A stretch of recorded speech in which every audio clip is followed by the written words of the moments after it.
கனமழை காரணமாக பேருந்து நிலையத்தில் மக்கள் பேருந்து கிடைக்காமல் தவித்துக் கொண்டிருக்கிறார்கள். நெல்லையில் கனமழை காரணமாக போக்குவரத்து முற்றிலும் முடங்கிய நிலையில் பேருந்து கிடைக்காமல் மக்கள் தவித்துக் கொண்டிருக்கிறார்கள்.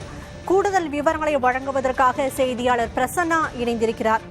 பிரசன்னா, தொடர் மழை காரணமாக போக்குவரத்து பாதிக்கப்பட்டிருக்கிறது, மக்களும் பரிதவித்துக் கொண்டிருக்கிறார்கள். விவரங்கள் என்ன? தற்போது பேருந்துகள் இயங்குமா, இயங்காதா?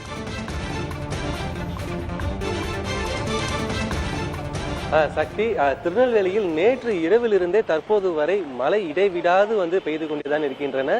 கனமழை பெய்த காரணத்தினால் தற்போது இந்த ஒளிப்பதிவு லக்ஷ்மண் காட்சிப்படுத்திக் கொண்டிருக்கக்கூடிய இந்த பெரியார் பேருந்து நிலையோட வளாகம் முழுவதுமாக மழைநீரானது சூழ்ந்து போயிருக்கின்றன. எந்த விதமான வாகனங்களும் இந்த தண்ணீரை கடந்து வருவதற்கு சாத்தியமே இல்லாத நிலையில் தான் தற்போது இந்த இடம் இருக்கிறது. இந்த பகுதியில் கிட்டத்தட்ட மாலையில் இருந்தே அதீத மழை பெய்த காரணத்தினால் பெரும்பாலான பேருந்துகள் இந்த பகுதியில் வராமலே நிறுத்தி வைக்கப்பட்டிருக்கின்றன. பல்வேறு கிராமங்களுக்கு செல்ல வேண்டிய பயணிகள் அவங்களுடைய சொந்த ஊர்களுக்கு செல்ல முடியாமல் இந்த கனமழையில் ஒரு சிறிய ஒரு நிழல் குடையில் பல மணி நேரமாக காத்து கொண்டிருக்கிறார்கள். பேருந்து நிலையத்துக்கு வரக்கூடிய பேருந்துகள் அனைத்துமே டிப்போவிற்கு சென்று விடுகின்றன. இங்கிருந்து பயணிகளை ஏற்றிக்கொண்டு எந்த விதமான ஒரு பேருந்தும் பல மணி நேரமாக செல்லாத நிலை தான் இருக்கின்றன. அது சொன்னா பயணிடமே கேட்கலாம். அம்மா, இப்போ நீங்க எவ்வளவு மணி நேரமா நீங்க இருக்கீங்க? 2 மணி மேல நிக்கிறோம் சார். பஸ் இன்னும் வரல. எனக்கு தாளித்து போனோம். அவ்வளவு பேர் தாளித்து போற நிக்கிறாங்க. பஸ்ஸே வர மாட்டேங்க. கேட்ட பஸ்லயும் நன்மை வராது பஸ் அப்படிங்காங்க. எப்படி வீட்டுக்கு போகணும்னு தெரியல எங்களுக்கு. எப்படி போகணும் தெரியல சார். ஒரு ஹெல்ப் பண்ணி விடுவீங்களா?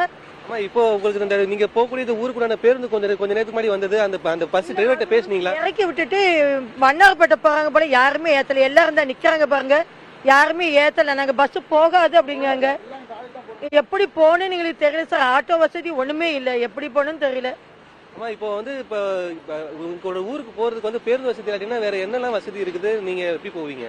நான் போனா ஆட்டோல தான் போகணும் சார். இப்போ பஸ்ல தான் ஆட்டோல தான் போக இருக்கு. நான் ஒரு 2-3 பேர் நிக்க போக முடியாது, வழி இல்லை சார். சக்தி, அதாவது இவங்க சொன்னது மாதிரி தான் இங்கிருந்து பஸ்ஸுக்காக காத்துக்கக்கூடிய பயணிகளுடைய எண்ணிக்கை அதிகரித்து கொண்டே தான் இருக்கின்றன. எந்த விதமான ஒரு பொது போக்குவரத்துமே இந்த பகுதியில் தற்போது முடக்கி வைக்கப்பட்டிருக்கிறது. ஆட்டோக்களை நம்பியிருந்தாலும் ஆட்டோக்கள் இவர்களுடைய சொந்த ஊருக்கு செல்ல வேண்டிய மிக தூரமாக இருக்க பட்சத்தில் சாலை முழுவதுமே வெள்ளநீர் பெருக்கெடுத்து வரும் காரணத்தில் ஆட்டோவாலும் செல்ல முடியவில்லை. மாவட்ட நிர்வாகம் இங்கே பஸ் ஸ்டாண்டில் காத்திருக்கக்கூடிய இந்த பயணிகளுடைய